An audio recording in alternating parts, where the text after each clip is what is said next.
აგრძელებენ ქრისტიანული მართლმადიდებლური ოჯახები იმ ქვეყნიურ არსებობას, ანუ ისეთი ოჯახები, სადაც შეყვარებულობანა გამორიცხულია და ნამდვილი ჭეშმარიტი სიყვარული სუფევს ასეთ ოჯახებს. ამაზე პასუხი გაგეცით წეღან, რომ იქ ვისაც ერთმანეთი უყვართ, კვლავ ერთად არიან თავისთავად ცხადი რა გაყოფთ მათ, მაგრამ აი ცოლქმრობის ის სახე და ის ფორმა, ანუ ერთობის ის სახე აღარ არსებობს, მაგრამ ბედნიერებისათვის და მეტი ერთობისათვის უფრო სხვა აღმატებული სახე, ანუ იქ ისეთი აღმატებულობა ბედნიერების რეალიზებისა, რომელსაც კი ვერც კი წარმოვიდგენთ, როგორც პავლე მოციქული ამბობს.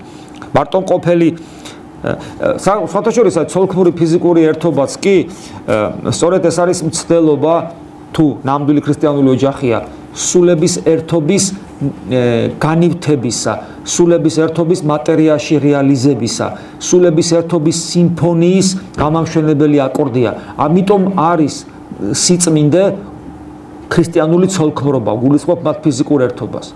და ამიტომ, ანუ გესმით, აი ორი არსებას ერთ არსებად გადაქცევა უნდა და ეს ხორციელ ურთიერთობაში რეალიზდება. ეს ერთი მხარეა და არის მეორე მხარე, როდესაც ადამიანისათვის ეს ყველაფერი ადამიანური წაშლილია და მარტო ხორციელ მოთხოვნილებას იკმაყოფილებს. ეს იმას გავს, მე რომ მოგიყევით, ადამიანი რომ კულტურულად ჭამს და სუფრაზე, ახლა ქართული სუფრა აკადემია ქრისტეს სუფრაზე იყო და ჭამდა და ვთქვათ, აი რაღაც ეს და ღორის ის რომ მოგიყევით, იგავი, ფეხები თუ ჩადგება იმაში სალაფავში და თქლეფავს. ისიც ჭამა, ხო განსხვავდება, ხო? გესმით? აი ეს მომენტია, ეს გასათვალისწინებელი.